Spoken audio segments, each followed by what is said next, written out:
handwriting important? HWT is handwriting without tears. How it addresses different learning styles. How you access handwriting without tears and do a basic lesson. How you can get help if you need it. What grade levels in our district use this. And how we attract the amazing progress that A4 students make. So, what could be better than dancing hotter? You guys. So, just real quick, group involvement, and you guys all stand up here and do this with your teachers, so please contribute. So, why do we feel like, as educators, why is handwriting important?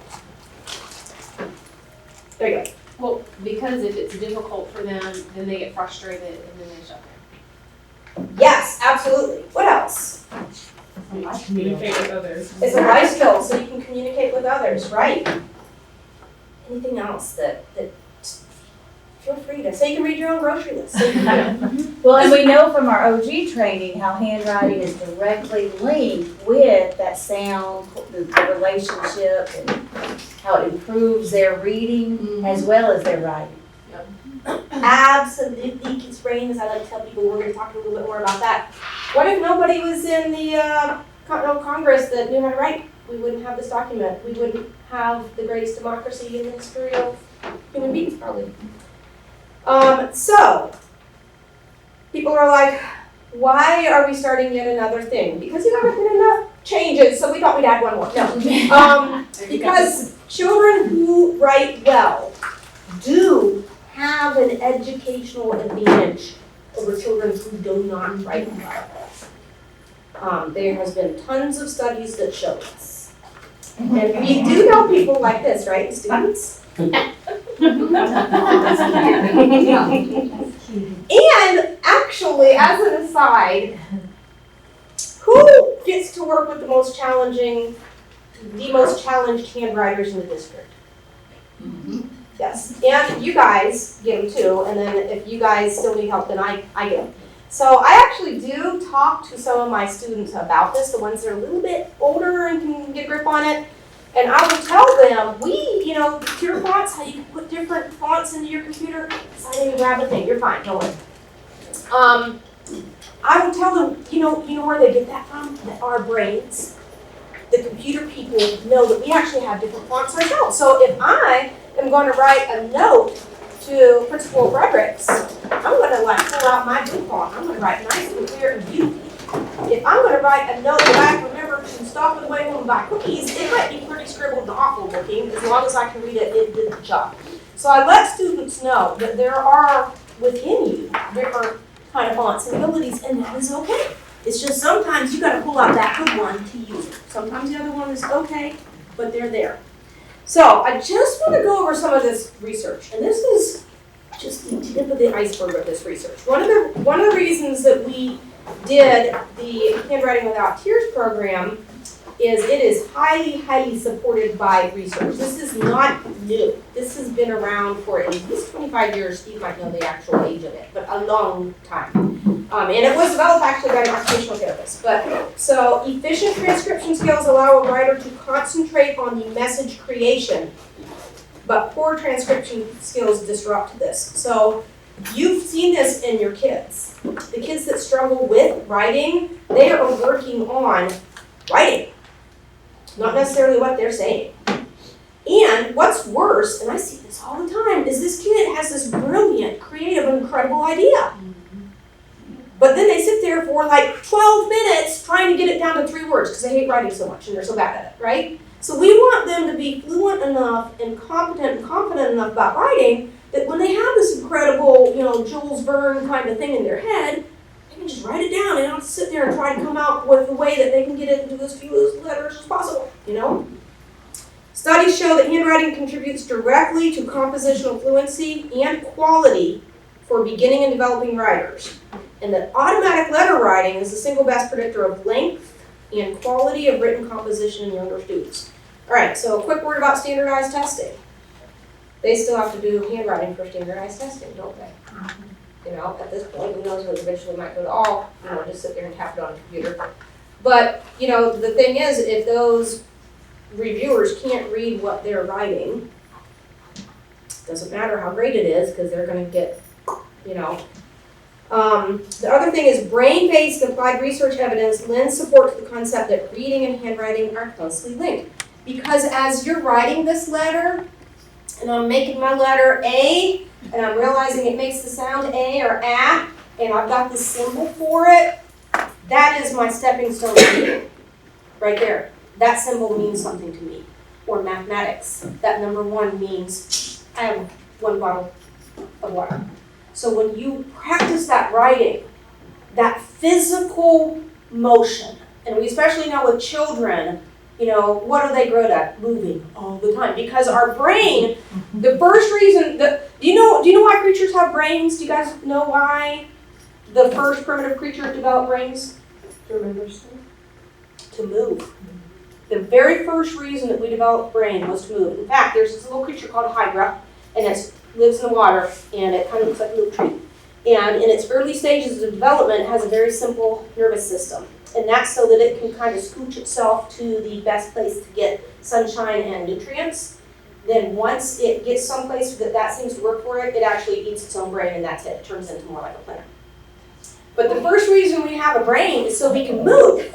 So at the very foundational levels of learning, the more movement you can put into that learning, the better they learn. And you guys know that especially with children, because you guys are sitting here pretty still, and I'm pretty impressed. If you need to fidget, get up, move around, I'm cool with that. But do our little kids sit there very well? No, we're always moving. Fast moving, lots of moving, touching, you know. And that's because all of those things, they build the bridges that makes the learning happen. And handwriting without tears does a lot of that, touching, moving, learning, and stuff like that. They did a study in 2005. They enrolled kids in an 8-week handwriting intervention program.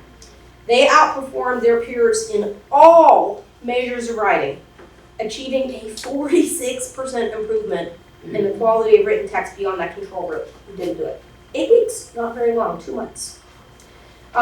Research at Florida International indicates handwriting ability in preschool.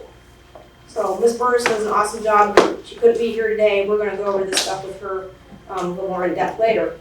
In preschool is a strong predictor of reading and math in 2nd grade. Preschool. Because they developed those connections back then.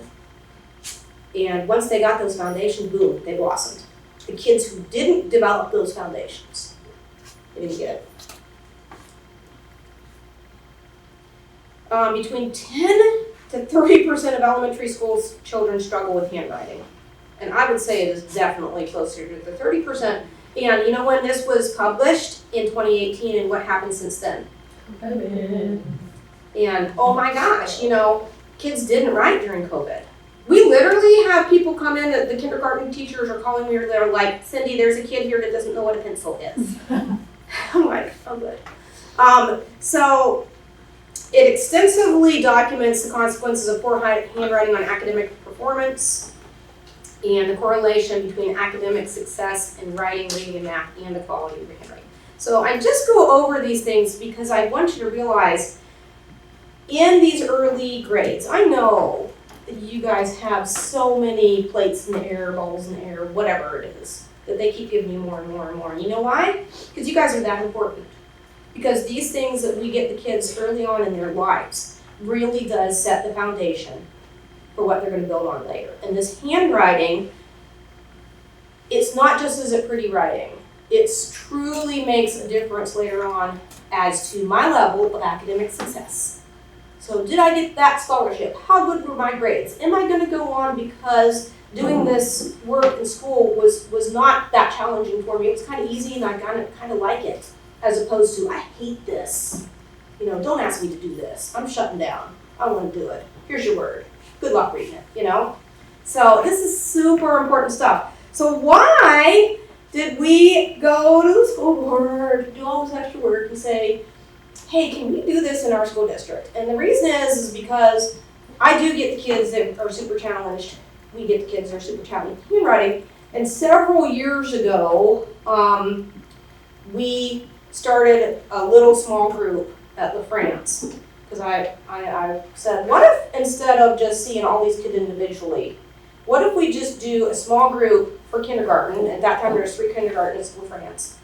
And I said, give us your 2 lowest riders in each class for half hour once a week. Let's buy the Handwriting Without Tears curriculum and do it for these kids. So Steve and I, once a week, would take the worst riders in the school and work with them. And kids moved in and out of it, because kids, when they would improve, and all of a sudden it's like, you could see it. All of a sudden it's like, oh, they got it. And we'd be like, okay, back to class with you, who's your next worst one, So they would move in and out of that, and it was amazing, the improvement that our lowest riders made doing this, passing other less challenged riders. And when we would see them the next year, the teachers were like, wow, they've got such great riding. Okay, these were the lowest riders. So we did it for a year and a half and got interrupted because of COVID. And we do, with all of these kids, so you guys have done it before, know this, you guys aren't going to learn it. We do 3 times a year, we check them. We do benchmark testing, okay? It is super simple. We do it all ourselves for the first one. The other ones we do kind of a collaboration. Doesn't take much time, not any extra work, hardly at all for you guys. You might have to run a video. But anyways, we check them on these things. Here's the one for kindergarten. Okay, you guys have probably seen this before. Here's the one for 2nd grade. Kindergarten, 1st grade do this, 2nd grade here. And they kind of do a variety of levels. So like this one, we say, do you see the picture of the turtle? Underneath the picture of a turtle, we're going to make a T, an uppercase T. Can you make me an uppercase? Look, they've already got it there. What about owl? Owl starts with O. Under the picture of an owl, give me an O, an uppercase O. So we do these benchmarks at the beginning of the year, middle of the year, end of the year. I was seeing phenomenal growth out of these kids, because after the first year and a half when we did small groups, Principal Reeves came to me and said, I want to do this as a whole school. Why are we only doing this thing that we see how well it works with the kids that are the lowest level? Why don't we do it with everybody? And I said, oh, that would be thrilling. So we did it with everyone. And I'm seeing this phenomenal growth, which you guys are seeing here. And I thought, well, what if every kid just automatically grows that much because they're coming to school every day and they have all these incredible teachers and they're doing some writing every day? What if they just all grow that much? How do I know? So we got permission, ran around, asked every other school, give us your average run-of-the-mill kindergarten and 1st grade classroom. Let us do this in there. So we came out, you guys were kind enough to let us come in and be crazy and take 10 minutes or whatever it took. Took these back, scored them. We have very explicit scoring where it is hard and fast. It's like we have a template. It has to be like here or it doesn't count. Okay? And these are our scores for our other schools for kindergarten and 1st grade. That was writing a sentence. This is just the standard handwriting things. Writing a sentence is like a separate part. It's on there, but it's a separate part that we score. And I was blown away. I was like, we're already spending time anyhow before we did Handwriting Without Tears teaching handwriting. We were just doing all these different methods. And it wasn't necessarily a curriculum. It was like, here's your book, So when I saw this, I thought, if this is my child, where do I want my child to go? I want them going here. That's what I want. I want them to have that step up so that when they go through the rest of their life, they have the strong foundation. So that's where we went. So when we do these screeners, one of the things it does that's great is it'll give you guys each a chart for your class. And all you got to do is look at this chart, and based on this 5-minute screener, sometimes a little longer when they're younger and we're trying to herd cats, is going to tell you, are they in the green, which is about where we expect them to be, are they in the red, which is this kid needs your attention. So it identifies it for you as a teacher that these kids that are in red need your attention. And I cannot tell you how accurate this is. Like this kid here, this was beginning of the year, same class, middle of the year. Look at that. And this kid here, right after we did the screening, he was moved to special ed. He had big issues, not just handwriting, that he needed lots of extra special help. And I think that it's very cool that, we spend hours and hours doing these complete evaluations, psychological and everything else. The 5-minute handwriting screening identified this kid for us very early on. And then it gives you these reports. It gives you a class summary of where are your kids for all of these different things, like for memory, can they remember the letters or are they struggling just to remember the letters? Orientation, are they going the right direction? Placement, we'll talk about this later, is it on the line or is it floating around? Sentence.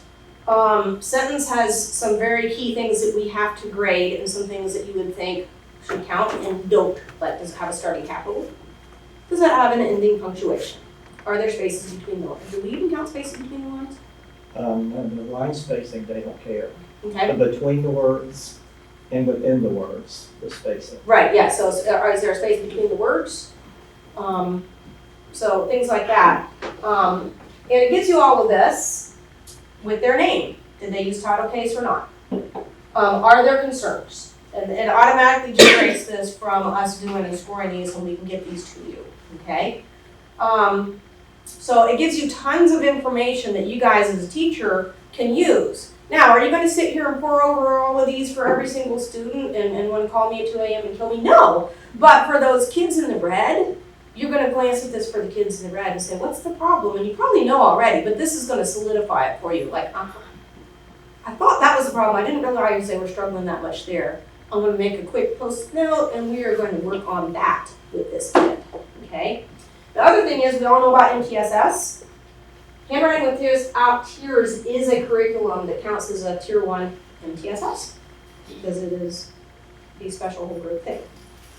So, don't be afraid of this. It is not hard. It is laid out. In fact, if you take the time to learn to do the online resources, it will simplify your life incredibly. So 2 quick words about the online resources is you guys have all heard how they're doing this re-rostering because they're making everything switched over to class list, right? Class link, okay, something like that. I don't use that, I'm not teaching. You guys all get your individual licenses, online licenses, which is an improvement over last year because those of you that might have done this last year, you had to share it through a grade level. And we listened to your feedback and that was a pain in the neck and that's gone. You get your own individual licenses now, which is awesome. Bad news is because of the whole class link re-rostering thing, nobody, including me or Steve, have our online licenses. So as part of that, I can't even show you the amazing things that this will do for you online. But the main thing is as soon as you do get your online license, play with it, go on and see what they have. One of the things they have is a teacher's calendar. You can customize this to do, what's the reading?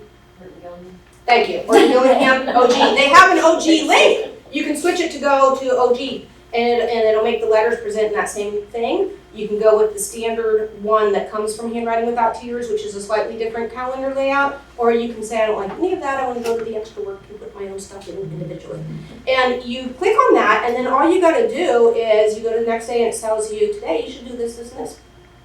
Boom! And it gives you recommendations of what goes with that lesson, which you can determine, I will use that recommendation, or I don't like that, I'm not going to use it.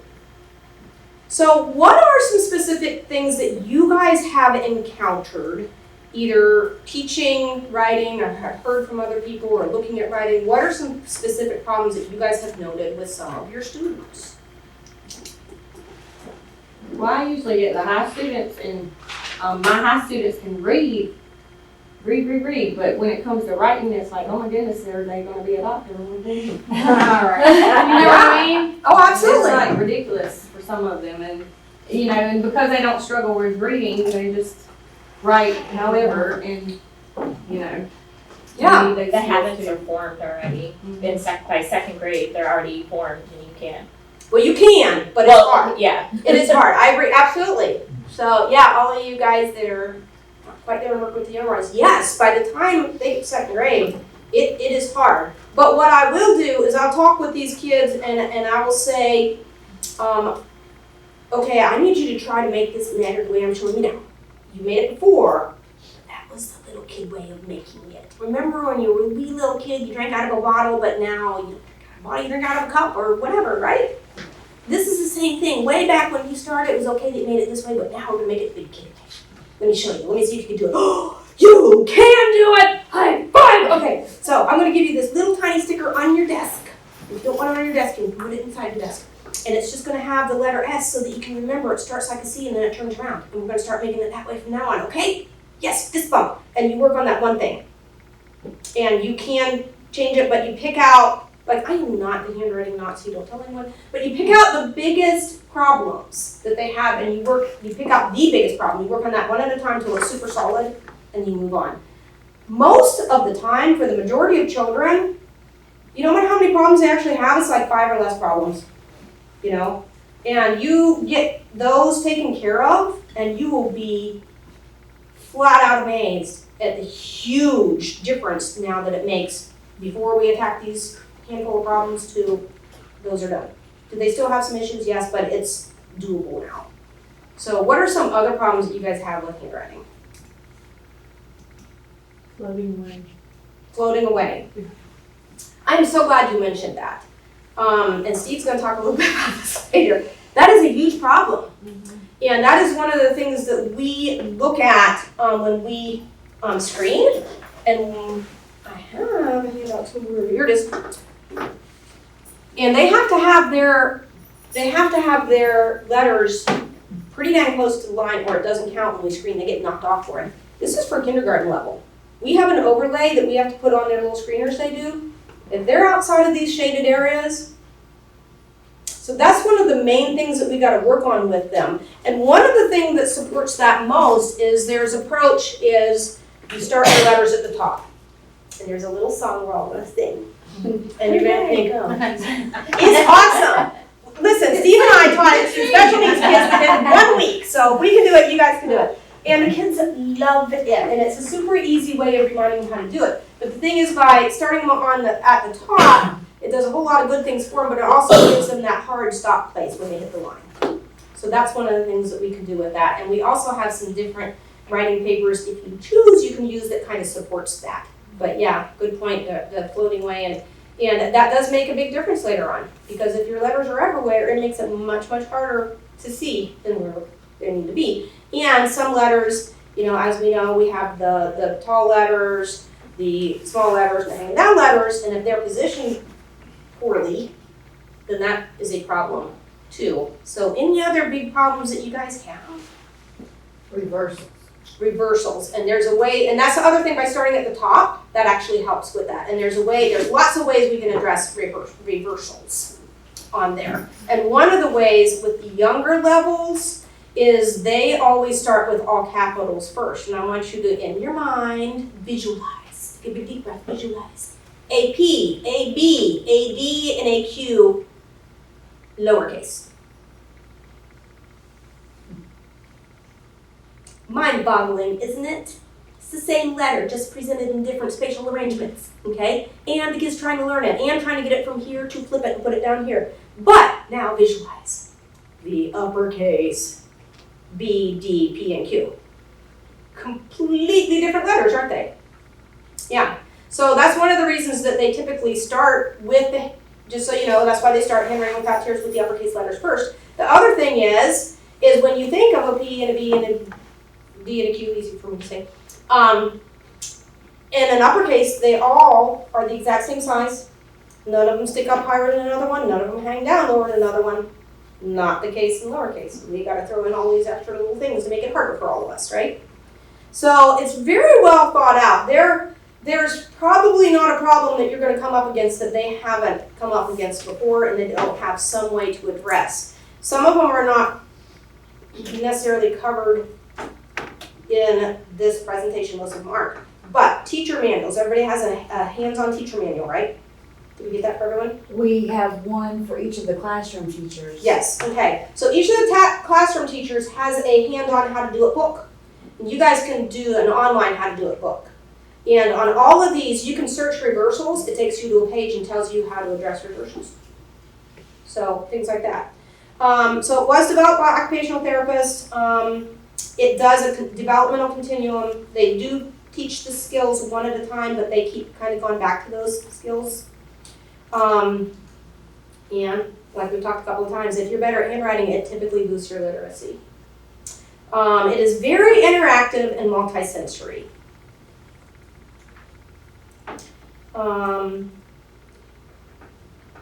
They encourage the use of 2-line paper, and we'll talk a little bit more about that later on. It is very multi-sensory though. So when we learn in our classrooms, a lot of times we use what 2 senses the most?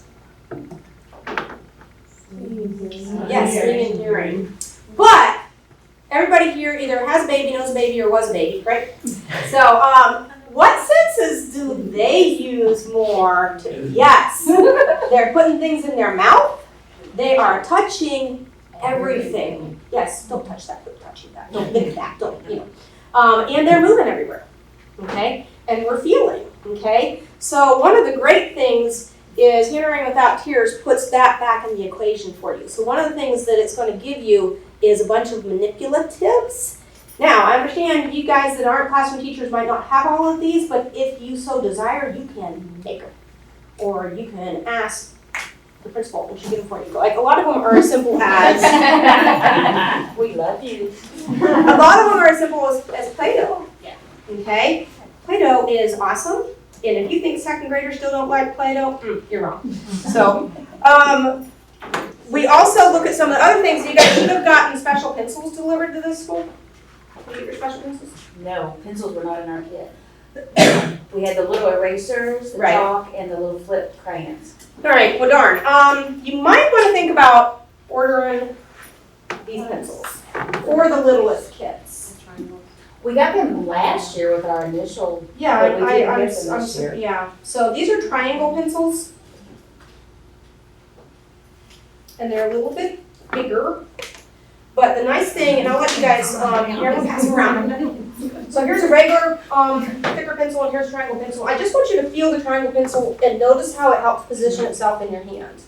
Okay? So it helps the kid have that fingertip grip because you simply do not have enough control if you're gonna do this. You gotta have some kind of fingertip grip. Now there's lots of different ways of having a fingertip grip.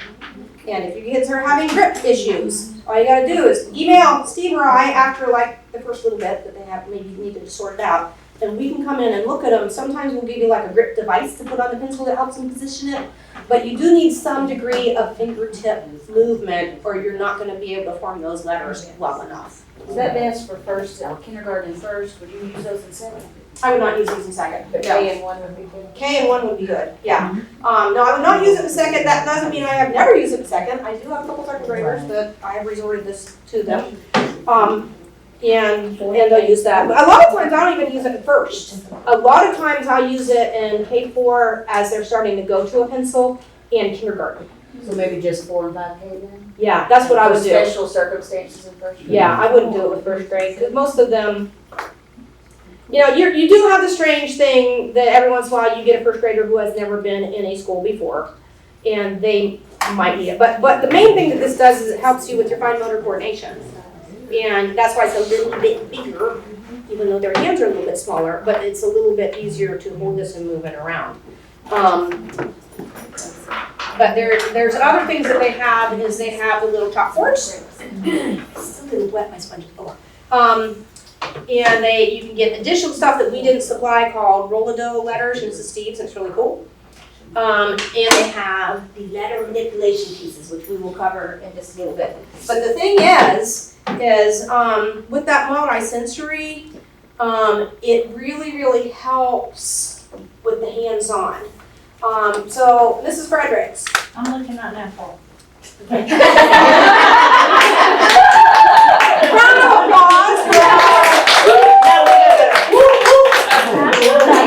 They trained me well. So what I was going to ask is, so we have all of these wonderful people doing small groups. So not everyone is necessarily going to be in a small group, right? They're going to get the ones. No, every student. Everybody. Every student. Everybody. Okay. Every student will be in a small group. Excellent. Okay. Excellent. That's impressive. So with your small groups, it's a little easier to use these manipulatives than it is as a big group. And I highly encourage you to try them. Okay? When you first do them the first time or two, it might seem a little awkward because you're learning them and the kids are learning them. But once you use them once or twice, the kids get super good at it. And you always have that one kid that wants to hand everything out for you and take it back all up for you and, all of those things too. So it's not hard at all. So we have, and we're going to go over all of these manipulatives. One of the strongest points to this is the multisensory aspects. So please use some hands-on stuff. And your handout that y'all got, which I didn't even get one for myself, talks about some other ways that you can incorporate multisensory into your lessons and into centers. And that is a huge strength. It is your superpowers to use the multisensory. So, how long does this take? Because we don't have enough time as it is to do everything we need to do in a school day and pee. So, if I told you, we know it's true. If I told you that I had a program you can use with your football team, we won't even talk about her football team, and if they used it, that they would be on par with the best football teams on the state, would you be like, yeah, let's do that. We want to have a winning football team, right? And I'd say, yeah, but you have to practice. You guys would be like, are you kidding me? Practice anyhow. We're just practicing and rotten, so we want to practice and get something out of it. Okay, it will take 10 to 15 minutes a day. Would you do it? We have 10 minutes every day in small group. It's right there, 10 minutes. Okay, perfect. Absolutely perfect. Kids great. And if you go by the curriculum and you have typical kids, now I understand that sometimes things take longer with certain kids. If you go by the curriculum and it's going typically, you're actually done in December. Now you still use the terminology and apply the principles the rest of the school year, and they're practicing and refining it. But the actual, this is your curricular part, that actually finishes in December if you dive right in and get this going. So, why is this important that we actually have a handwriting curriculum? We know this. In today's world, kids come to school less prepared to write than ever before. They're super good at this. You give this to a 9-month-old, they're already swiping on this sucker. What did they used to do? They used to color. They used to help grandma pick beans and snap them. Yep. They used to play in the dirt, climb trees, do puzzles, build with Legos. Now what do? Technology. Yeah, technology. They're watching videos they shouldn't be watching, playing video games they probably shouldn't be playing, and they're swiping up their tablets while being carted around in a child seat to pick up their pre-made dinner. I'm a little salty about this. Sorry. We actually there's a thing called developmental coordination disorder, and we actually have kids sent to us with this script. You know what it is? It is, the kid is delayed because they've never had a chance to do anything. They've never had a chance to play in the dirt, take apart Legos, stick stuff in their mouth, crawl around and try to get their fingers into the outlets. All the other things that they should be exploring as a kid, they're sitting there in their bumbo seat where they don't even have to hold themselves up. There's a thing called container baby syndrome where they don't even have the trunk control to hold themselves up because they're always in a seat. So it is there. So, the thing is, we're also bridging this gap. Thank you. I let her know I had to leave early, I'm sorry. And we're gonna take a break in a minute. So we, right here and right now, are at such an interesting time because we're bridging this gap between incredible technology and this is how we always used to do this, right? Think about the not very distant past. Who wrote 150 years ago? 300 years ago. That's not that many generations ago. Who wrote? Highly trained adults did the writing. The rest of you did not need to know how to do that, right? So scribes did it, and they were adults, and they were well thought of because they knew how to write, right? So grabbing a tiny little kid and teaching them how to write is pretty groundbreaking, you guys. But it is the foundation of almost everything that we accomplish in elementary school. So we do need a structured curriculum to teach this complex foundational skill. Because if you go through elementary school and you don't feel successful as a learner or capable in this environment, or that your other friends seem to be getting this but you know that you seem to not be, how does that set you up for middle school and high school and maybe going to college, right? It's very sad. It's very sad for me to see a kid who's very bright, but because they have a struggle in this one area are giving up already. Okay? So this can really be super important. It can make the difference. So for you guys, how long have you been writing? All right. So First off, how many of you have been writing more than 20 years? Keep your hands up if you've been writing more than 30 years. Keep your hands up if you've been writing more than 40 years. Keep your hands up if you've been writing more than 50 years. We're gonna just stop right there.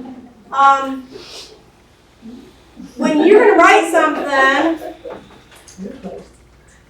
well, let's try this. So you got your things to write with. You got your pens, pencils in your hand. So when you're gonna write something, it kind of happens, doesn't it? Do you even think about how it happens anymore? No. This is such an incredibly complex thing that we're doing when we write. So what I want you to do is get your paper in front of you, get your pencil on it. I want you to close your eyes, and I want you to write, good morning. Close your eyes, write good morning to me.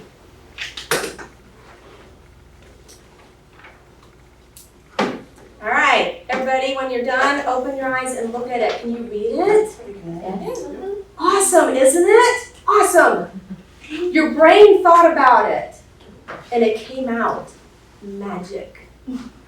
You didn't think about, I have to go up to the left, make it kind of press kind of hard, don't lose your grip on the pencil, goes down here, stops there, it reverses direction, and it goes in, now we're running there. You know, it didn't think of any of those things, right?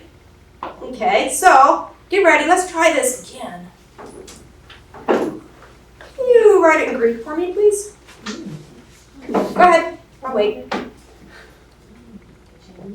Anybody got that? Wait a minute, I'm getting it. Me too. Okay, what was that? That's good morning. Did you get it? Nice letters. I got dog grooming. I was just filled. Oh, okay.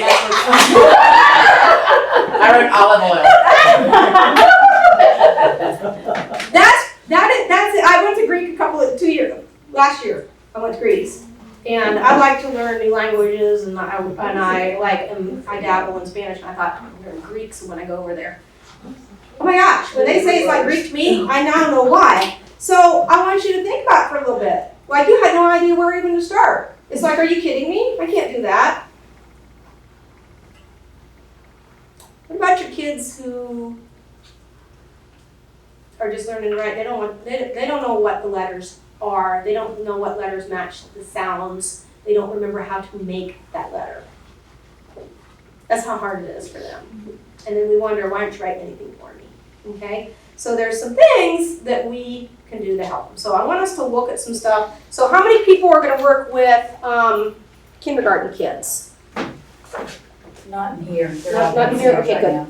So workbooks, did you guys get your workbooks yet? Awesome. Okay, super duper.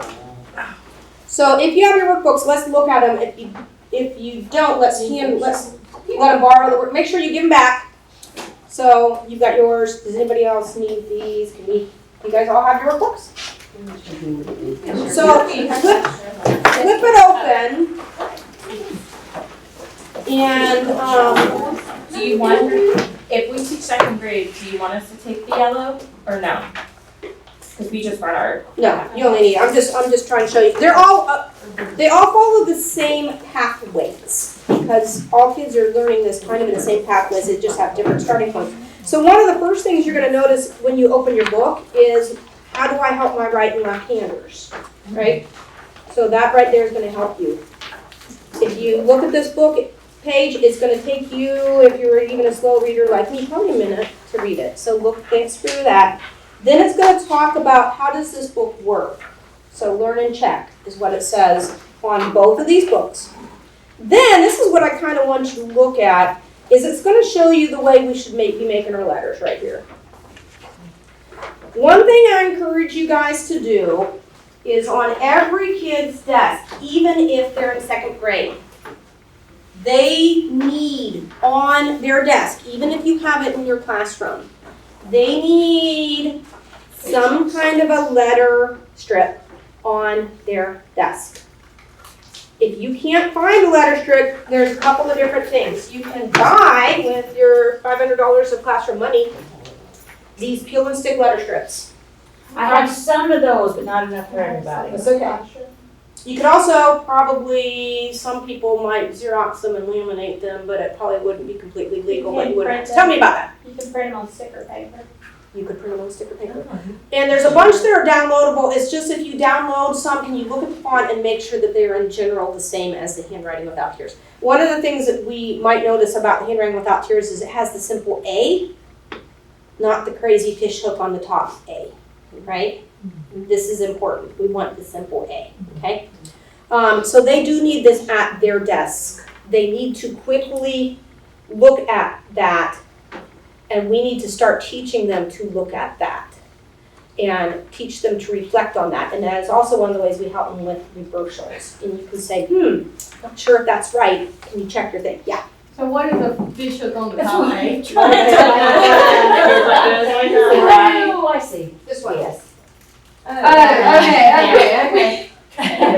Where it's curved. And this So- seems like the T. Yeah, okay. Yeah. So, but you know what? You show it to the kids, and they're going to be like, that's the way they make it in the book. Am I right? I mean, you have at least one of those in every one of your classes. So just get the kind that has a regular A. So then you're going to go in and you're going to look inside your books, and our higher level goes straight into some writing kind of things, okay? But they have a little bit of stuff. So like it has address down here in your first grade book has, we call them pencil pickups. And these are really cool, and you can Xerox these and have them do more than once if you want. So like, you're gonna make the holes in the keys. You're gonna make the curly keys to add hole. So they're learning how to use their pencil a little bit better, and in a fun way instead of having to write a letter right off the bat.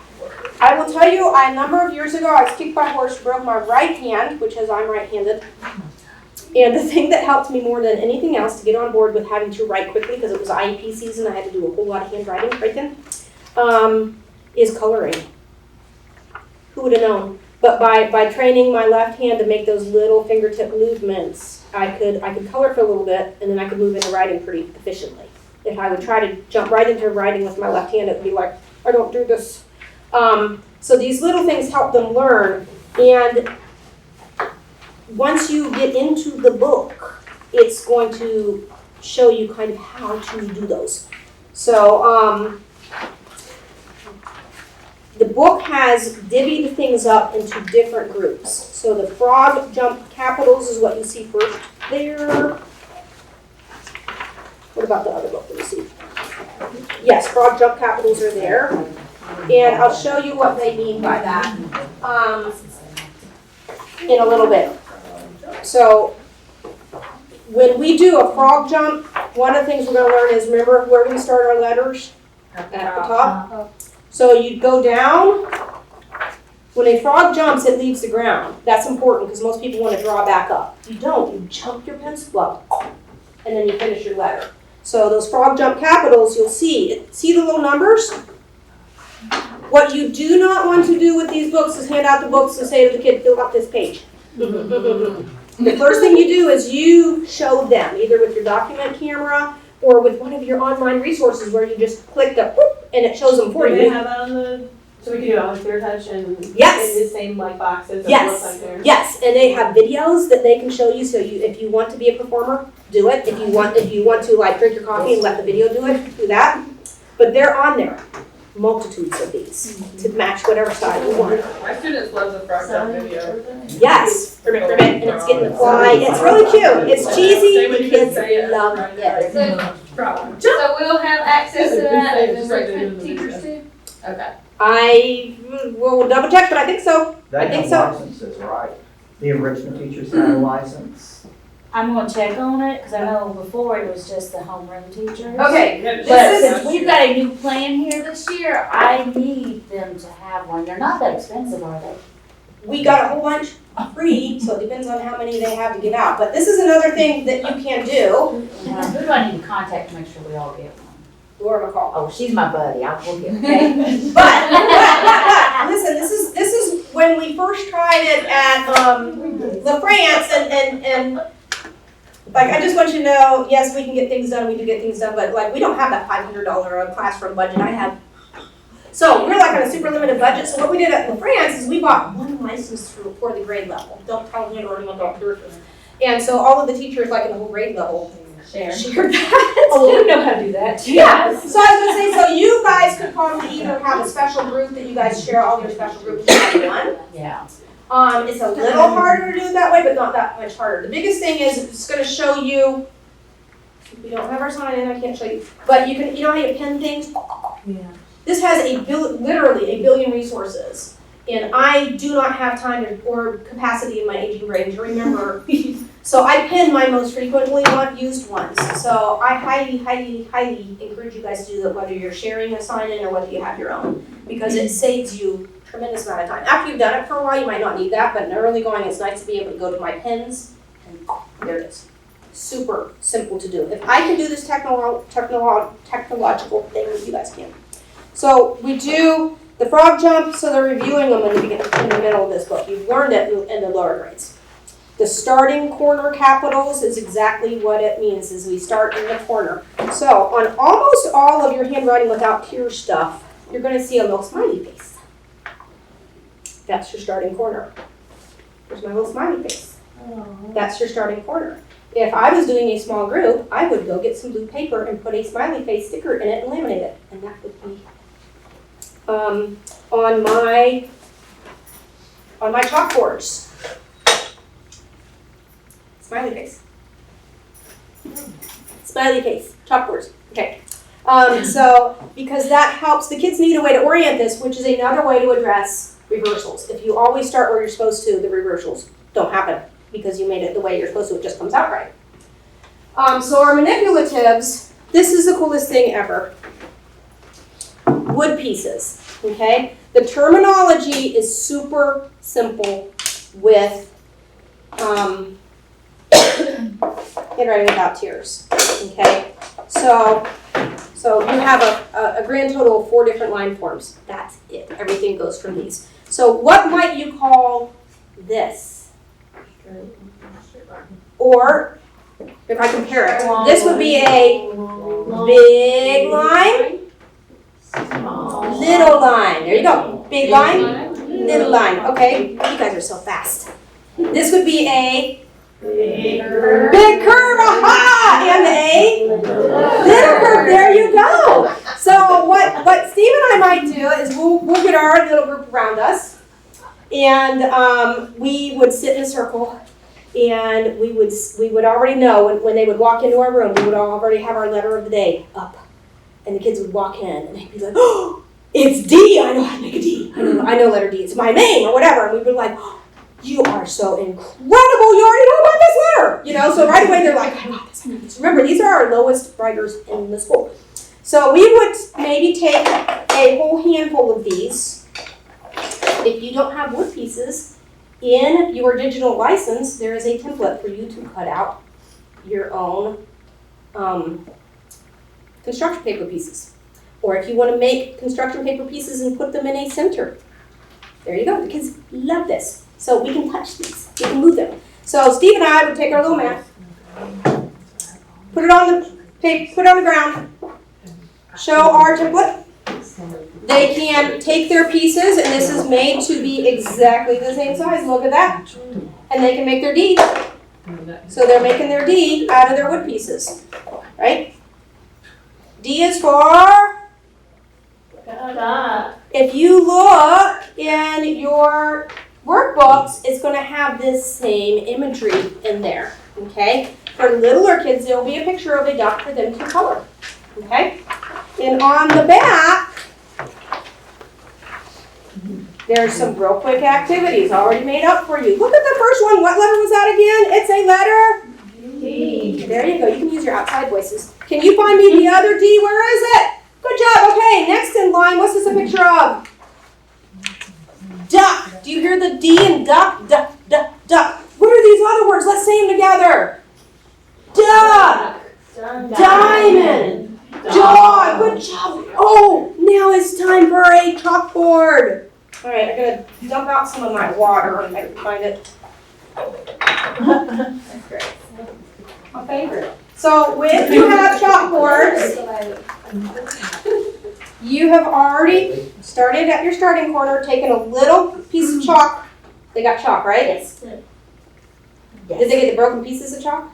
Yes, the little boxes of all the small pieces. So, yes, so you're gonna be like, someone broke all of my brand new chalk, this is no good. If I have a piece of chalk like this, how can I hold it? Oh, that's what they're doing. If I have a little piece like this, fingertip grip. This also works for you guys that, the kids are struggling with this. Don't give them the good crayons yet. Get some old egg cartons, take the last year's crayons, break them up into little bits, put them in the egg cartons, they get used to coloring like this. When they start coloring good for you, you give them their box of real crayons. So anyway, so you start your starting corner. I made a big line down. What else do I need to make my D? Big curve. Big curve. Start the starter corner. Big curve. There you go. So I might have this. We do what's called wet, dry, try. See it right here. Do this. That's why the sponges are so good. That's why the sponges are so little. If you don't have sponges, just tear up a couple of pieces of paper towels and let them roll them up, which is a good fine motor thing. So what they're gonna do is they're gonna take their wet sponge. I usually just take a handful of wet sponges, dip them in some water, squeeze it almost all out, and then have your helper give them each one sponge. Otherwise, it's an incredible mess. You guys can do whatever you want, but. So then, we're gonna do the same order. What am I gonna do first? I'm gonna do my big line down, then I do my big curve. Put it back, went back to my starting corner, ribbit. Now, dry. I'm gonna dry it. Big line, down, big curve. Okay, and you can still see it, right? Your turn. Let's see if you guys can do it. What do we do first? We do Big line down, jump up, big curve. super duper. And there's two sides, so now they can do it without any example to see if they remember how. Okay? So, and we turn it over and we still have the smiling face in the starting corner to help them. Okay? So very interactive. Do you guys want me to pass this around, or are you good with knowing what? Imagine for a minute, and some of you like this and some of you don't, but the thing is, imagine for a minute the feeling that we just had in our hands. The feeling of the chalk, the feeling of it dragging along, the resistance I had, the sponges, the tactile input from the sponge, the wet one, it's a little bit cold and wet, the other one, right? And it's different. Those things all just lit up all kinds of little neurons in your kid's brain that they're not going to get with their pencil and another sheet to do. So this is powerful. And I wanted to say also, when you use the chalkboard, it helps with orientation and with line placement. Because the chalkboard forces them, if they start in the starting corner, to shape the letter the right way. And they're practicing their orientation. And also the bottom of the frame stops the marker. And so you can say, feel where it stops. And then when they're working with paper or something that's not quite so easy for them to stop, you can say, remember, it's got to stop right there. And that's one of the ways you can help them with orientation and with where to stop on the line. And in the younger kids' books, see this, our shaded box paper? What does it look like? So the second grade had the big blackboards. The second grade have the big blackboards. I'll talk to you about that in a little bit. Yep. So, and then also see up in here, they have the blocks, right? So it helps them understand sizing and spacing. And you want them to use the block the way it's shown. Don't let them make an H that only takes up half the block. Make them do the whole thing the way it's shown. And just tell them, I know that you made it before this other way. Remember, we're learning the big boy, the big girl way to help get past that. I know how to do it. I'm doing it this way. So alrighty. So magnet boards. Some teachers have magnet boards. I don't have my double line. The big one? You want me to run downstairs and get one? Second grade? Would you want to do that? How many second grade people need to learn about the double Well, I line? know all of them are gonna be doing second grade. But they're not all gonna have those for small groups. We're gonna take our class sets and divvy them up. Oh, okay. So I can show you a picture, actually, though. I think it'll help you. I've got I it mean, I right, have a whole stack sitting in. I've got it right here, and you guys can kind of see this. You're gonna pass it around. That's what your chalkboard looks like, right? Yeah. Okay. So Maybe we could take a break and let somebody get one. Yeah. Then, you know what? We need to take a break anyhow. Let's take Whoever wants to bring it back, go to the bathroom, get a drink, do some jumping jacks, whatever you need to do to stay alert. Kids, they moved up in life and they no longer have the tiny little slates, they have this. So they should have come with, they put the whole Esther sticker right there on the back. Really necessary, anyways. It should have come with, no, this is chalkboard. There's also magnet boards that have magnet letters that some people may or may not have. It's hard for me to remember who has this. We just chopped out. Just have this. Okay, so this is great. It's going to mirror the 2-line paper that the Handwriting Without Tears people feel like is best. You can use whatever line paper you want, but I want to show you this and tell you why they like this. So, the 2-line paper comes in a huge variety of options, okay? So, and I'm just going to hand some out so you guys can look at this. This would be the, this would be for the older kids. If you just want to take one and hand it around.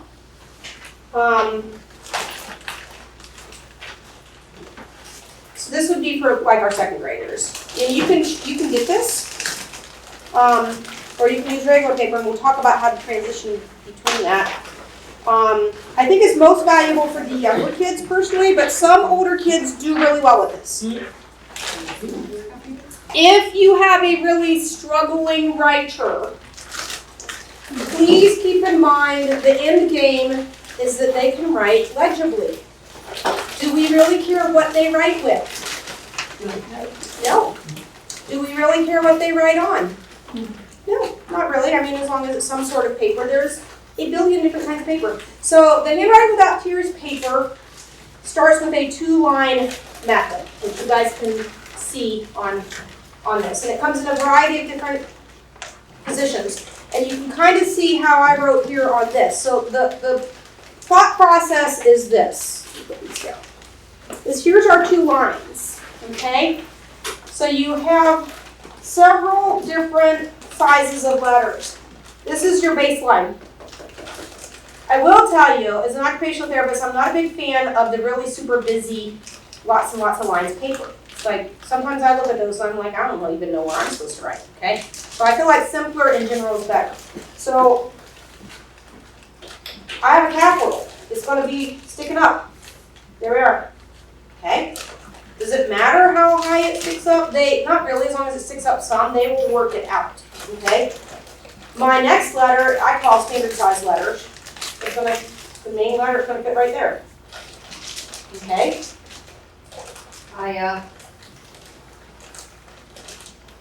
This one's going to stick up. What if I have a hanging down one? It hangs down. So it lets us know very easily what I call the body of the letter is going to be in here. If it sticks up, it needs to stick up. If it hangs down, it hangs down, period. Okay? What does that translate to this paper? So that right there, let me see.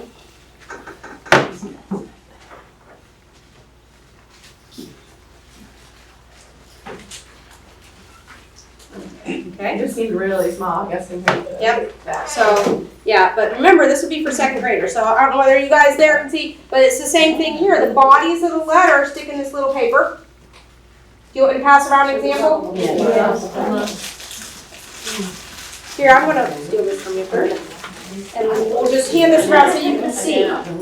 So this is how, just hand that around so we can see where it would go with that. Okay? Yes. So, yes, sir. I'm going to interrupt there. This is also really good for using the hand signals. Yes. Is it a tall letter? Is it a middle letter, or is it a hand down? Right. And a fun thing to do is like give them some random letters and say, which one is this? And see how quickly they can show you Right. which way it is. So And see, that here's your helps them. baseline. It hangs down. It sits on it. It sticks up where it sticks up, whichever way you want to do it, just not the other finger. Capitals, we do this for capitals. Okay. But that's a little bit more interactive. Some people take it even further, and we'll have our people and we'll say, oh, it's a letter D, it's a tall letter, stand up, small letter. Oh, it's a letter A, it's a short letter, sit down. oh, it's a letter G, touch the floor with your feet, or whatever, you know, so you can add little things to make it when you're teaching those letters or reviewing those letters with them.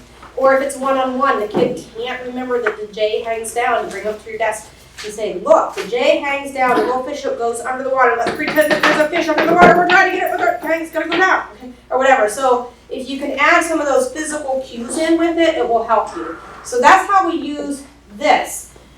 When you're doing this paper, the biggest thing is they have to understand that there is a differentiation in sizes of letters. It does matter, okay?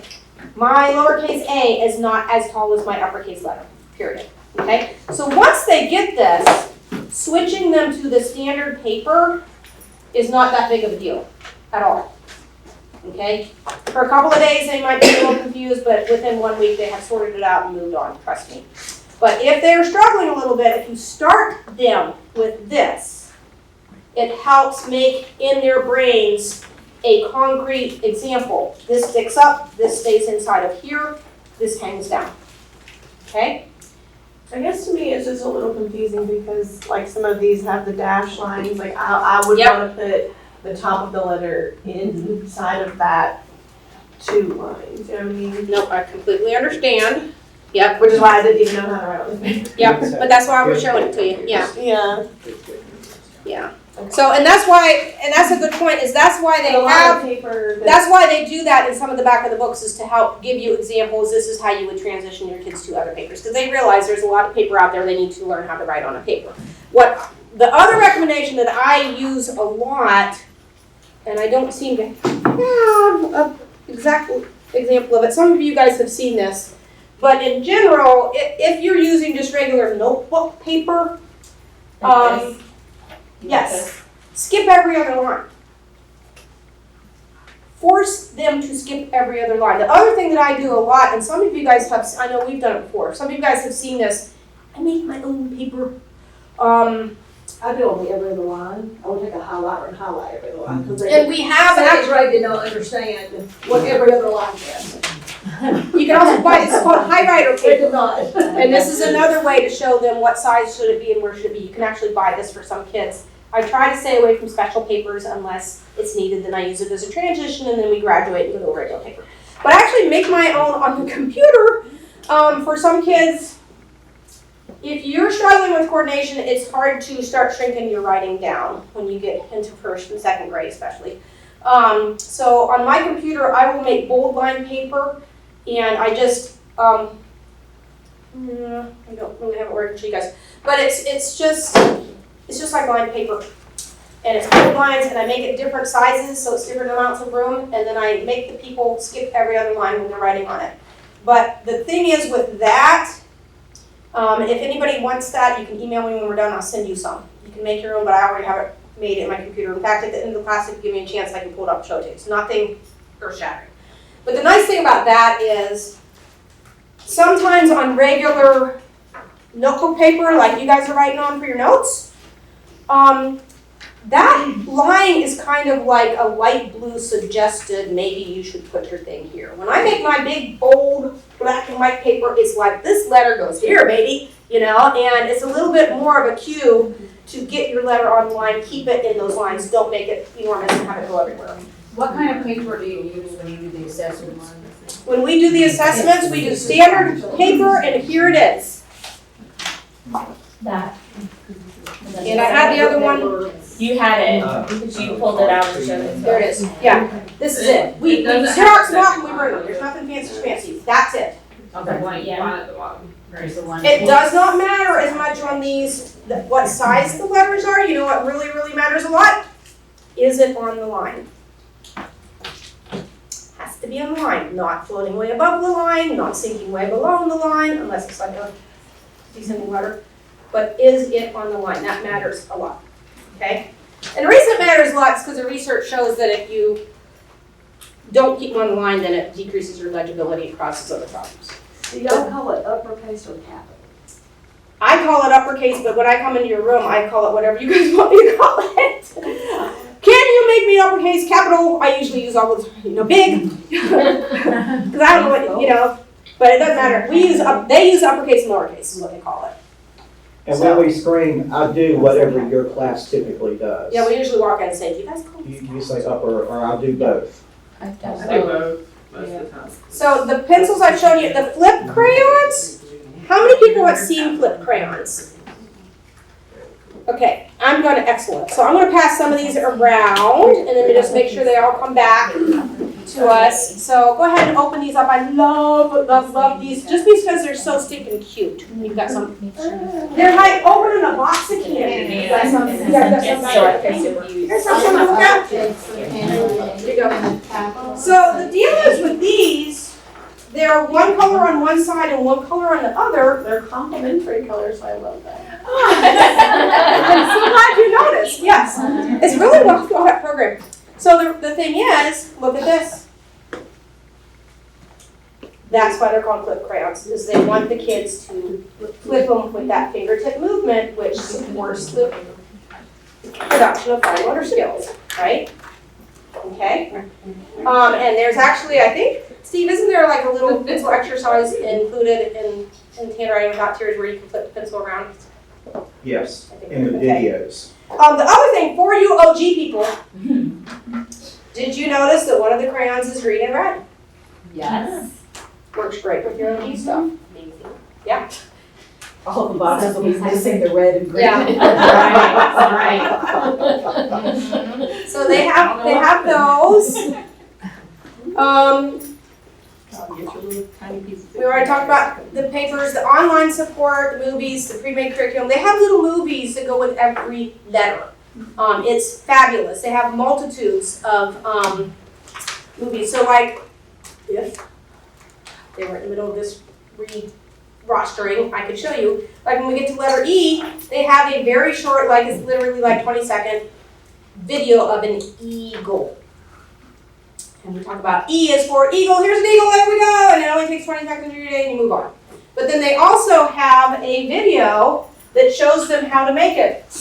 Let's make uppercase E, big line down, frog jump, ribbit, ribbit, little line across, little line across, little line across. You do it. So it shows them. And then you and your assistants are making sure that they do it like this. Like the numbers show you. It's super important they learn the correct formation sequence because this also builds on later on cursive, okay? But it also gets rid of the problems that we have with reversals if we get used to starting what we're supposed to start. One of the really coolest things that's available to you is they have a touchscreen thing where you can do the chalkboard, and the student can come up and take their finger and do like they're doing the chalkboard. That's really And then they can pick up the sponge, with their finger and do like they would do the sponge, and then they have a little dry thing, a little piece of cloth on the screen that they can use their finger. And if they don't do it correctly, it pops it back where it's supposed to be. You can say, oh, look at that, you start at the top, or you start there. So those are really awesome that you can call a student to the screen, and they love getting up there and doing that. They also have virtual on-screen wood pieces, where they have the wood pieces off to the side, and they have the letter, and you have to build your letter. And you do it in the right order, big line down, and they have to do it the right direction, And like, something that's on their Chromebook too, because their Chromebooks are touchscreen. Or no? no, I don't think so. Although, I was talking to our handwriting/learning without tears guy the other day, and he said that the digital license for some of the digital interaction with the kids is also active as part of this. I'm not sure exactly what that entails because I can't get on. I never tried it yet. So the good news is, this stuff, when you get your licenses, please immediately go in and register your license or try it out or whatever you're going to do immediately, really, really soon. And if it doesn't work, let someone know right away so they can take care of that. And then just start playing around with it. Because then we are going to come back for a very short follow-up session and show you all of the really cool stuff online later on. And that way, it'll give you guys a chance to get out in the trenches, boots on the ground, figure out what are some things that we didn't make clearly enough for you awesome people the first time that we can support you in better. And we'll bring snacks and so forth and do a real quick follow-up session focusing on that online portion. But the other thing is, like I said, they have the little things that you put up there online. They have the cute little, like the frog jump thing. It has a video that shows frog jump, and it has a little frog like ribbit and jumping, and it like catches a fly, and the kids are like, oh, and you know. And then when we use the wood pieces as a group, we had a blast with it. So we would goof up and like make it opposite, and we'd be like, there, I made a D, and people would be like, we're like, did we make a D? And you're like, no, and we'd say, oh, Cameron, can you show me the right way to make a D? And they'd come up with her, you know. So you can, you know, the more creative you get with it, the better. And then we always made it a rule that you always clap for somebody after they've done it. And we would always goof a frequent amount of times to let people know, you know, oh, now we know. That's part of learning, we goofed, you know. So you can use all of these different things like that. So when you're doing your 10 minutes a day, see, it's like,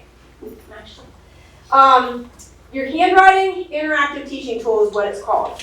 So there's all of these things online. You're going to do this every day. Mix it up. So we might do one day with the slates.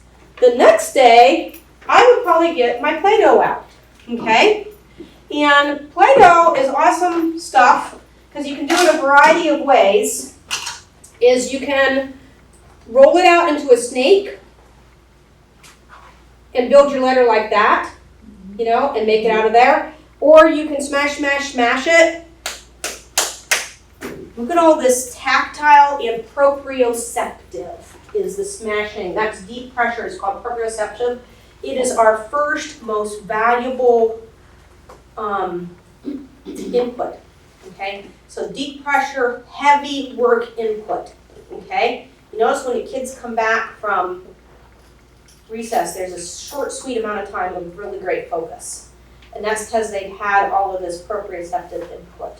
So this helps with that because it's resistive. So anytime that you can do some smashing, some legitimate smashing, you might know this from play, and working, it's going to help you. So now I'm going to go big line down, big curve, and I'm using this stylus. You can use chopsticks, you can use old pencils, but then I wrote in there. Okay, you can use your finger if you want. You can turn it around and you can kind of see it from the back. You can smash it again, make it again, you know, whatever. But using this is great to do that with.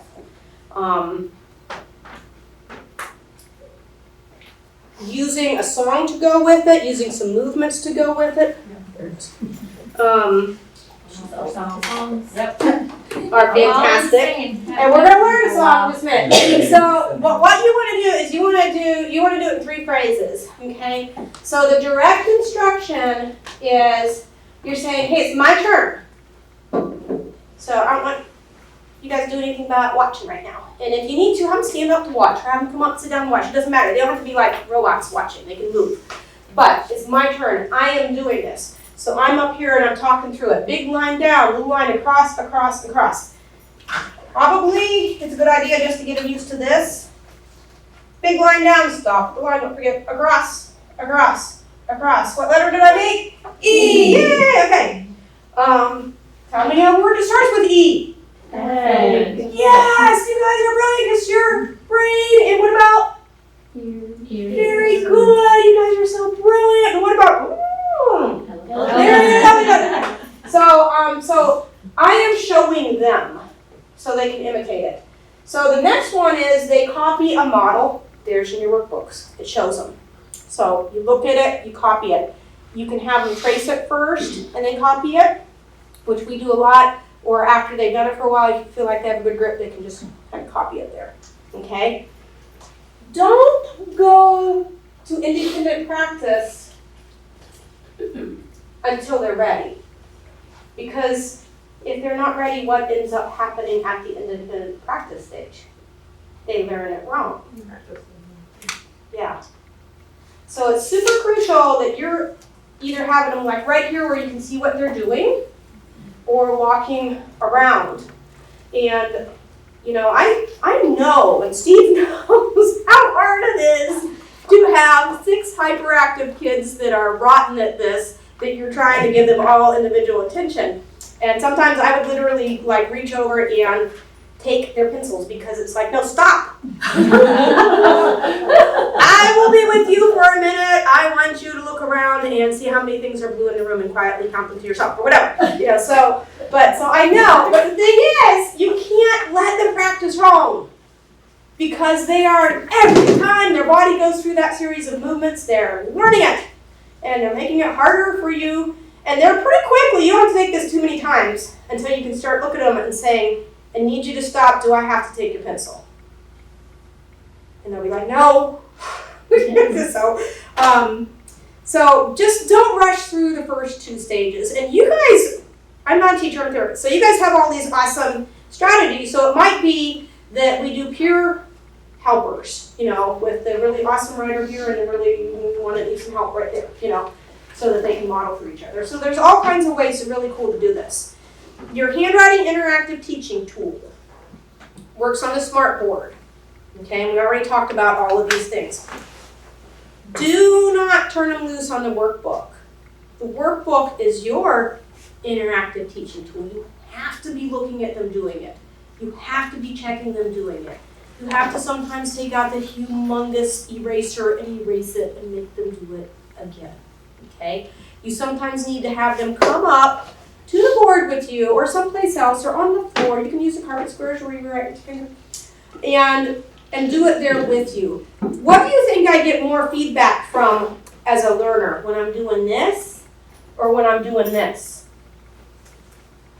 This. So if I'm struggling, don't be afraid to go away from the standard. Because what you've got is a non-standard learner, which is awesome. Okay? They're non-standard. They're breaking the mold. Okay? So don't be afraid to try something with them. They're struggling because they're not learning like the other 90% of the learners. And you've got to be that creative, cool adult that comes up with some way that they do learn from. And it might be more hands-on or more active or whatever. Okay? And we got our letter strips. We talked about that. Repetitive practice makes a motor plan. It goes along with letter recognition. Letter recognition and repetitive practice aren't the same thing. Okay? Usually, I have letter recognition before I have my motor plan. Okay? The motor plan is what you guys had when I asked you to close your eyes and write it, and it just happened. Okay? If your kids are really, really having to look at every time and figure out how to form this, they need more repetitive practice, which is even harder today than ever before because we're not used to sitting there and practicing something. We're used to lots of input from our little tablets and moving along and not having to practice. We just have to watch and sweat, okay? Now, I do have kids that go both ways. I have kids that absolutely know what a B is, and it goes buck, but they can't remember how to make it. That's why we need the letter strips. I have other kids who know how to make it, but they don't know what it is. You know, once you show it to them, they're like, oh yeah, I can do that, you know, and then it comes right out.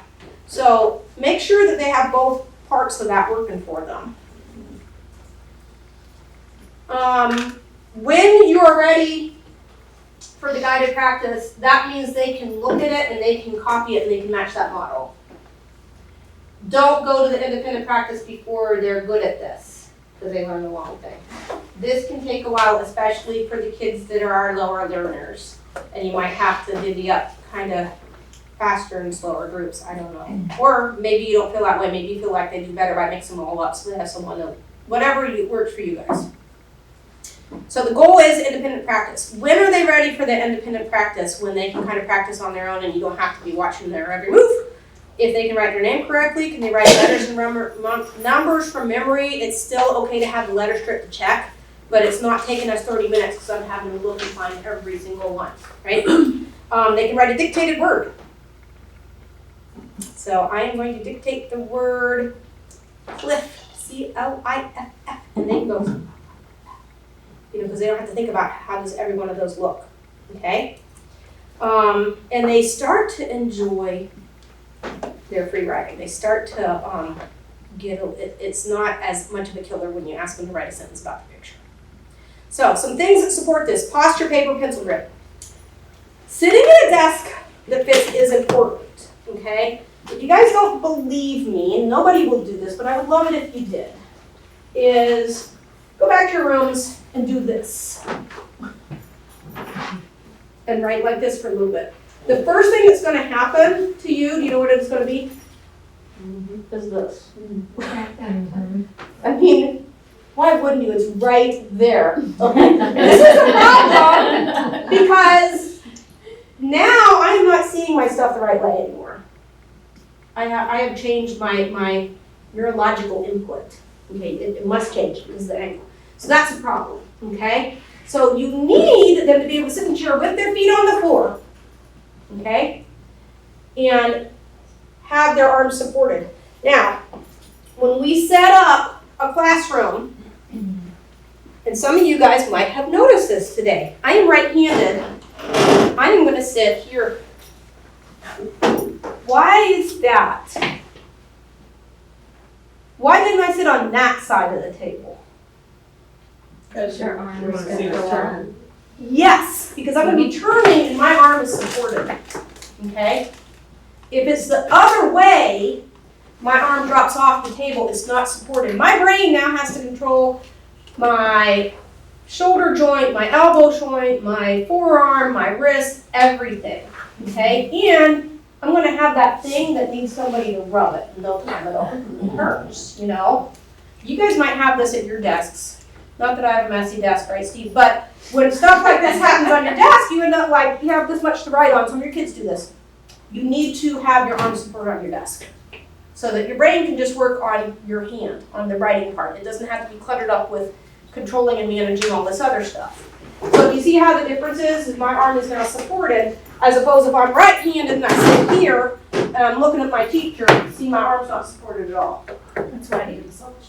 One of the reasons, not that there's no stress in your life, but okay, so that's one of them right there. But do try to have a desk that match, because 95% or more of the classrooms I go in, the desks are all a nice uniform, exactly this size. The chairs are a nice uniform, exactly this size. But the children range from this size to this size, right? If I said today you guys have all brand new beautiful Nike shoes, here you go, they're all size 8. For some of us, we would be like, awesome. And other ones, like me, I'd be like, I can't walk in these. And other people like, this is killing me. You know, and it's kind of the same thing. We need stuff to fit them, to support them. It's not as important with us because we're knowing what we can do. Although it would sure be nice because when you're an executive, you know what you have. They fit a chair and a fitted desk because they want to feel good about their doing work. But anyways, enough about that. So it is important. Having their little feet not dangling, especially at earlier grades, is actually quite important. How many of you guys have ever had kids fall out of their chairs? Yeah, see, it happens. They just don't have that big of a neuromuscular grip on themselves yet. They need to have that support to feel stable. How many people, don't tell me, have ever been to a bar? Okay? That would be me. So there is a place where you can lean and put your foot up and get comfortable, but you still are in contact somewhere because they want you to be comfortable and stay. Okay? So if you need to, you can get like a little something to put under their feet if they're danglers. Just make sure they push it under so that no one trips on it. But there's ways to overcome that. So we already talked about tilting the paper. That was the first thing. It talked about right and left-handed. The reason you do that is it fits the arc of your arm. So if I am right-handed, the right-hand side comes up because look as I write how my pencil naturally follows if these were lines, right? As opposed to this, it's going up and the line's going down, okay? If I'm a lefty, the left hand goes up because the arc of my arm naturally goes up that direction, okay? So that way you can help your kids. Another thing that this does for you is in your workbooks, it spaces out the stuff side to side. So if you're a lefty, there's stuff on both sides of the paper usually so that you can see what you're doing so you don't have to hook your arm to see the word that you're trying to copy. Okay? And when you get into your interactive teaching tool, it has a way to make worksheets that are more for left-handed people so the word you're copying is on the right side so that your arm's not covering up if you have to copy that. Pencil grass, learn. We have a pencil grass song, and I will send it to you. And it might actually, let me see. This one should Has work. it got a good little kick and beat? No, it is, the kids love this. No, she said no. I might have to, yeah, I might have to.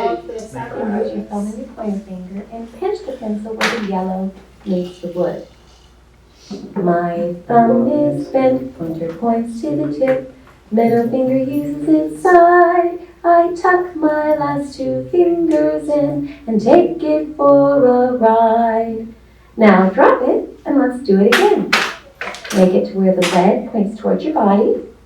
Now pinch it with your two fingers where the yellow meets the wood.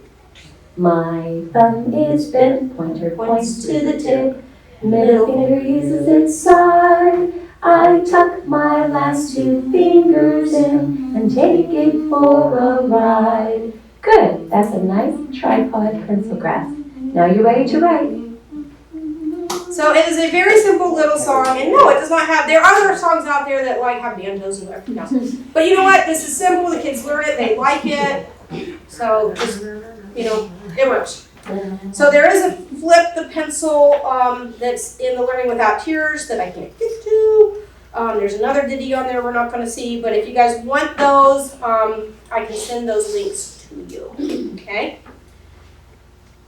So the triangle pencil, we talked about that a little bit. If you have a big grip issue, email me. I need to come and look at them and see what's going on.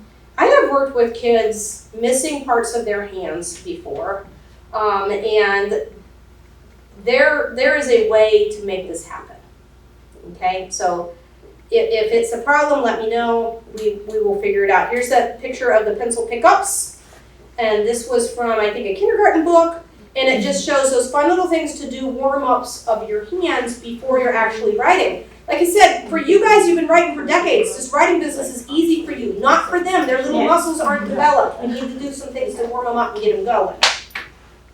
The double line paper, talked about that. Bigger spaces for early writers, smaller for more advanced.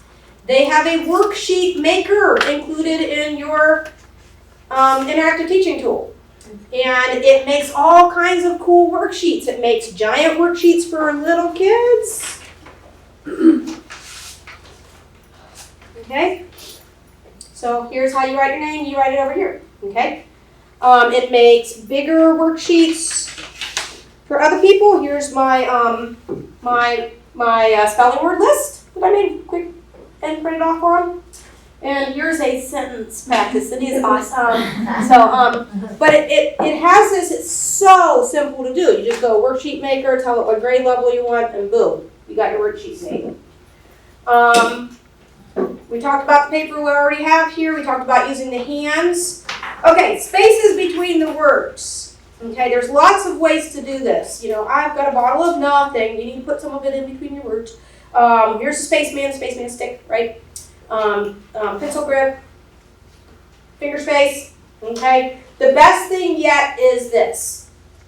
I want you guys on your pieces of paper to write, let me see if this, okay. I want you to write, and usually I'll do this on the board, and it's its own little lesson. All right, I want you to write use, you can break in space, big, break in space, spaces. I want you all to write that down. So usually if I'm the teacher and teaching a class, I would have that written down already. And I would have my spaces exaggerated, and I would say, hey, I need you, or a little bit longer than that maybe. Spaces, use spaces between words, or spaces are super important, or something. And I'm going to demonstrate, and I'm going to say to the kids, hey, I need you guys to write this down exactly the way you see it, okay? And then when they're done, this is what I do. I grab my bag of Smarties, and I open them up. And if there's room for me to put a Smartie there, which there isn't. Oh, okay, there you go. All right. Then I put it, but this would have been better. So, no, I actually just take a Smartie out. Oh, okay. And I'll put a Smartie down in each space. And you know what? If there's not, did you get one here? Smarties. If there's not enough room, you know what's awesome? Super awesome. Is I'm like, oh, sorry. and you take it back. And the kid's like, oh, it's leaving.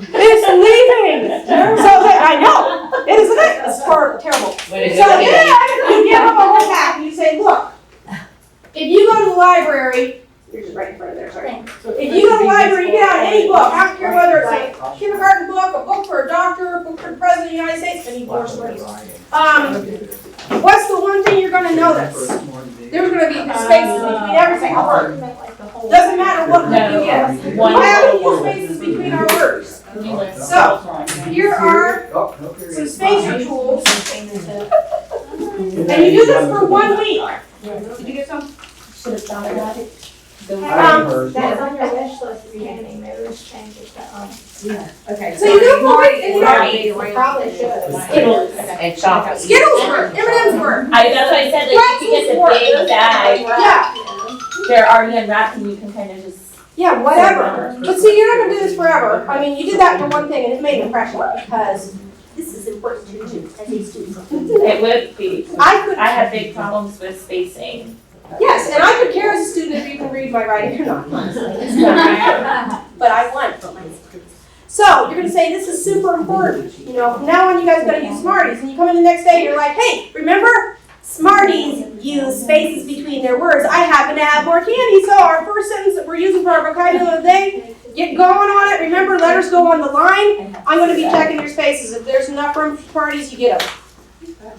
Okay? The next day, you do that, but you don't necessarily give them to you. We're like, at some point during the day, I think I'm going to get my Smarties out again. So let's remember, you know, by the end of the week, you're not using them anymore. But every once in a while, they're starting to slip, and you grab your little bag that you keep as an emergency on your desk. You're like, hey, I'm thinking what's going on with it, you know, and they know how to do it, and they do it. The kids that make too giant of a space, you do not care about. You're creating the concept that I have to have a space. The number one reason they don't use a space, you want to know what it is? Is they're like this. And they're not holding their paper, and they can't because the paper scrunches along and scoots along. They have to have that helper hand hold the paper. They need to be sitting up, using a helper hand holding the paper. Super important for legibility. Okay? And I will tell them, what is this thing? I'll go up and I'll say, what is this? What is this thing? They're like, it's a neck. I'm like, oh, you have a neck? Excellent. That holds your head up. This hand needs to hold the paper. Okay? So that needs to happen there. So, all right. So next, talk about paper tilt. Well, that would be cheaper. We can't do that because we can't get our to it. fruit looks a little bigger though. Yeah, but Cheerios, she has peanut. So, all right. So we already did this. Find alternatives. Do you guys have some ideas for your lessons already happening in your brain? We're gonna learn I need you to stand up. We're gonna learn a song.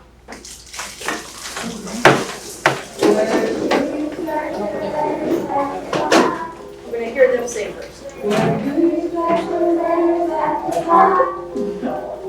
If you want to start a letter, and you better, remember to start at the top. And I'll be glad to teach the kids these songs. I really will. I will. So they're singing them right.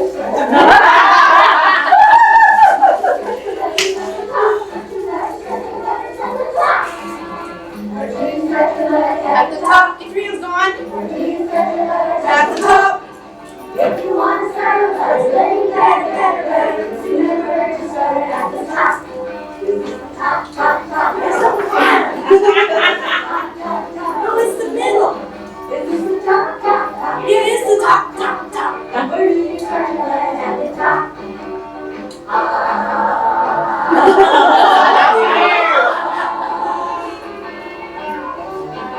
So you can do your movement breaks with this. This is on YouTube. So look, we are going to alter that right now. So here's the words. So stay standing. Okay, are you ready?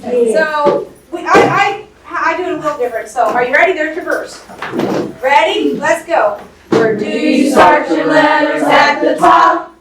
Where do you start your letters at the top?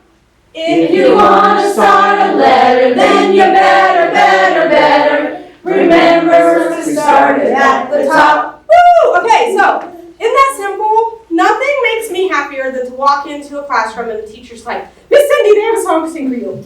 And they jump up and they do this, okay? But the nice thing is, you guys can sit down if you want. The nice thing is,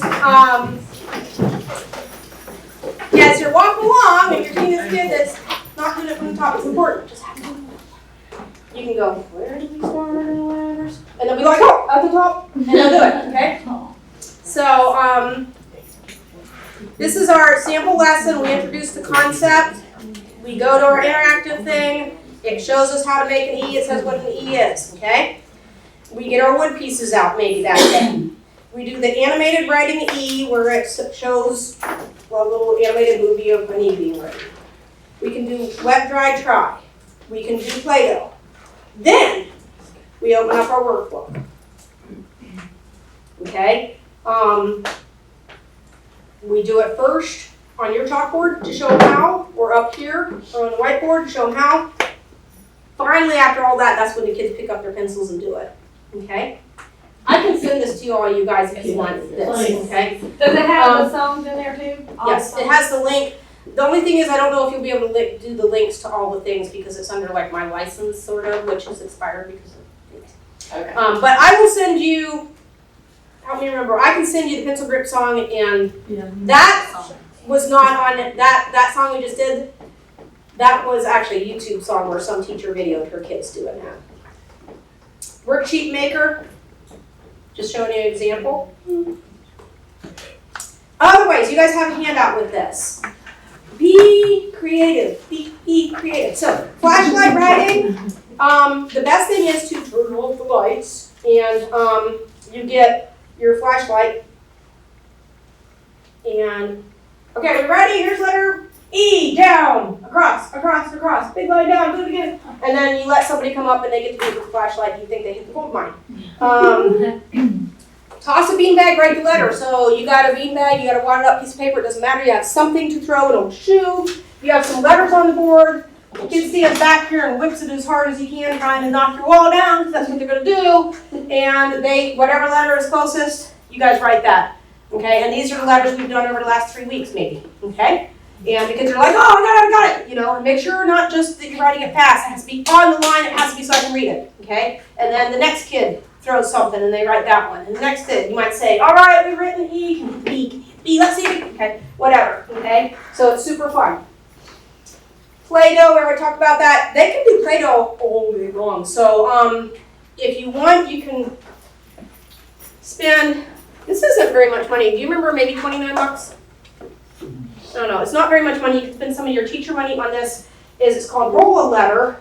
And what you have is it gives you your dough, you can get Play-Doh, but it has all these cards, and you lay it down in here, which has the hard borders, just like on your slate, and it's a little square, just like in the book, and you can make your letter.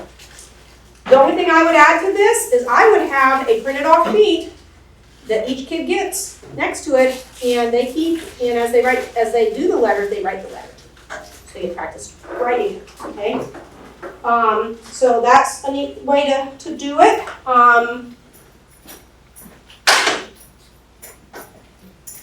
Sand writing, all of these different things. You can have, if you're not afraid of a little bit of a mess, sand, salt, any of that stuff. You can have it on a cookie sheet or inside, like I have a sand writing box where it has a little container of colored sand and it's a shoebox. And you flip over the top and you dump the sand out and then you pull out a letter from the stack and you see if you can write it to match the letter in the sand. And then you shake, and then you do the next letter. Okay, so you can do that, or you can do it on a cookie sheet or whatever. Or you can use sidewalk chalk. Or you can write on a screen. OG does screenwriting sometimes. Think about all of the extra sensory input you're getting with that. Construction paper, we talked about that. Cut the big lines, little lines. And they can either glue them that day as part of the lesson and make their own letter. Take home. Or you can have them laminated and have a little construction, make them out of this. There's some really cool cards about make your letter out of a Lego block, too. I'm sure you guys have probably seen that at some point. Wiki sticks, people know what wiki sticks are?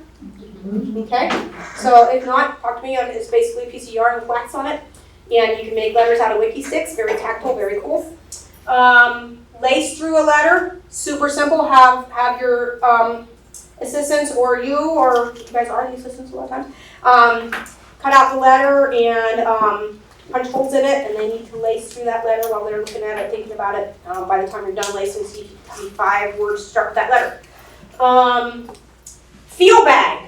Oh, this is my favorite one just about ever. Yeah, this makes a great center, and you guys can do it for teaching or as a center, so it's a great thing. So let's say over the last month I've learned L, T, H, and B, okay? So I'm going to take those letters, they're either the little magnet letters or the punch out foam puzzle letters.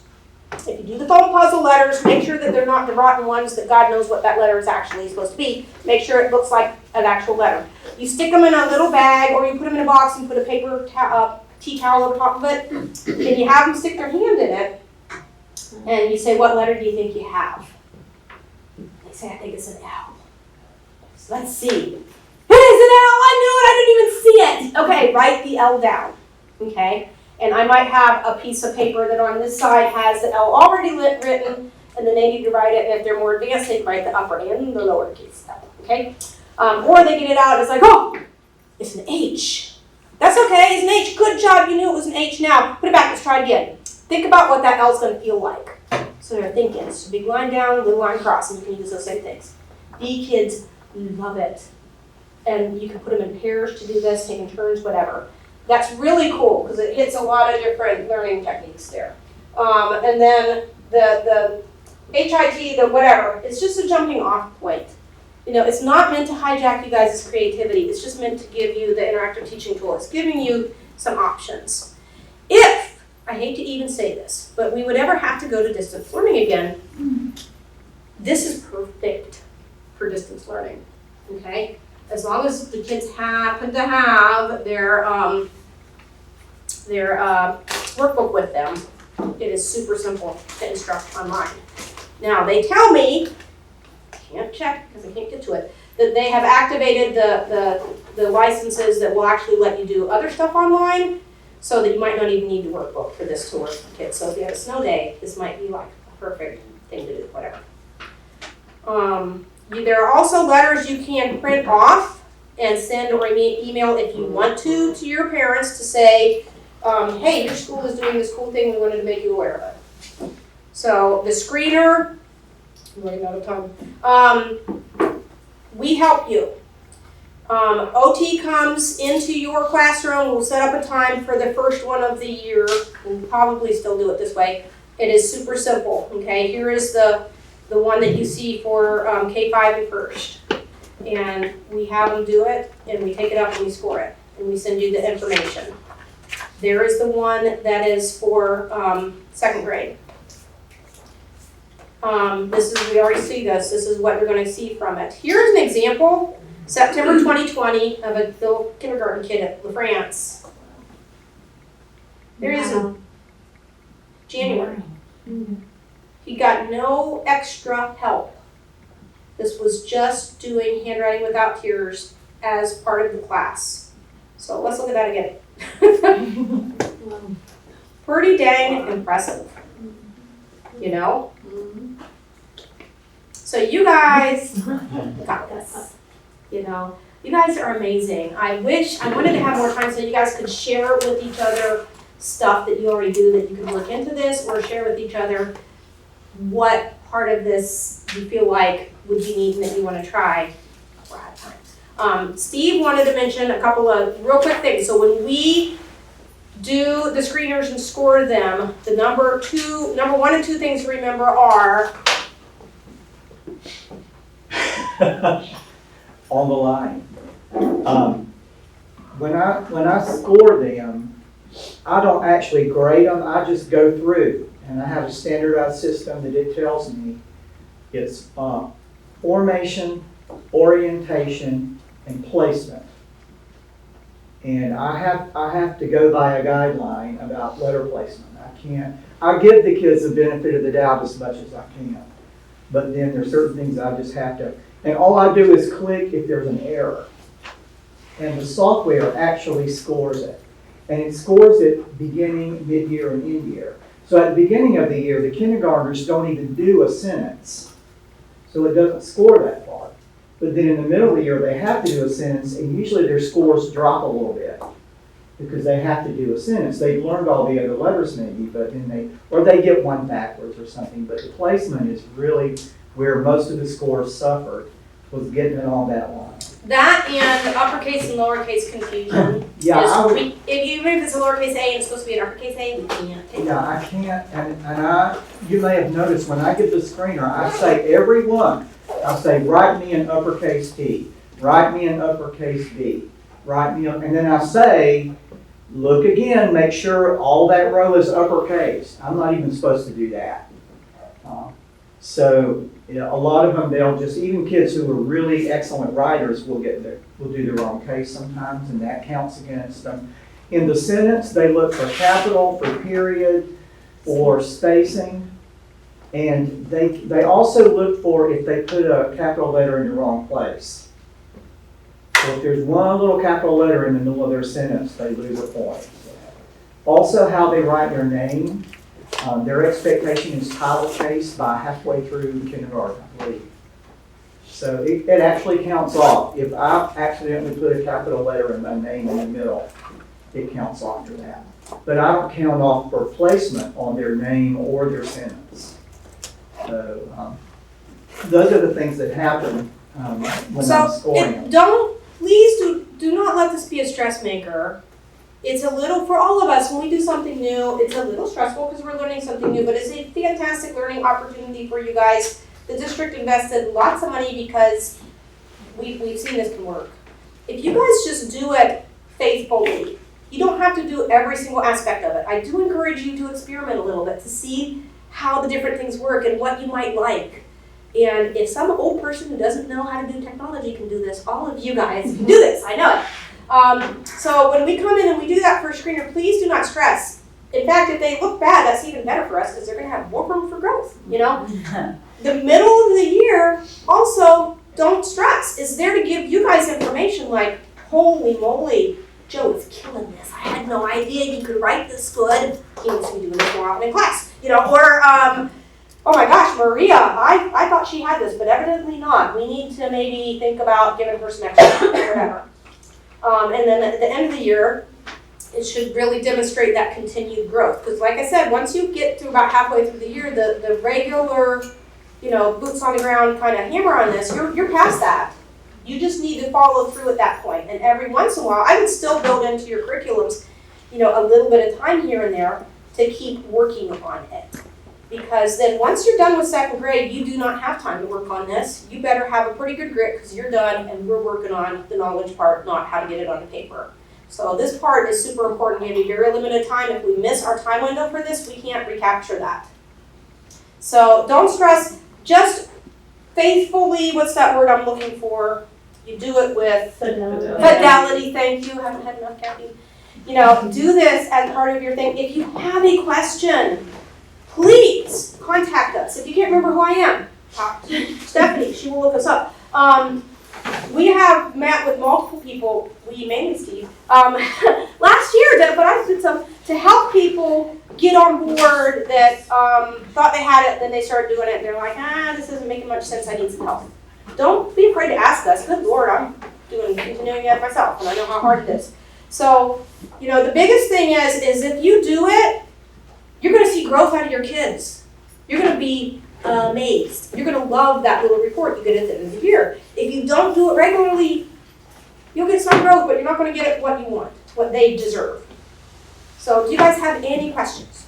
The letter J, like in G, you talked about tall letters and then short letters, so what would the letter J be considered? Uppercase is an uppercase J. Okay.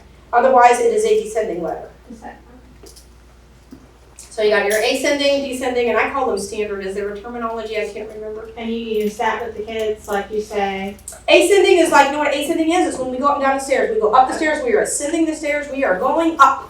Okay. Descending is when we're running down, okay? And I use as many words as it takes to get into the kid's brain because, you know, sometimes I'm going to say, this is a tall letter. This is a hanging down letter, you know.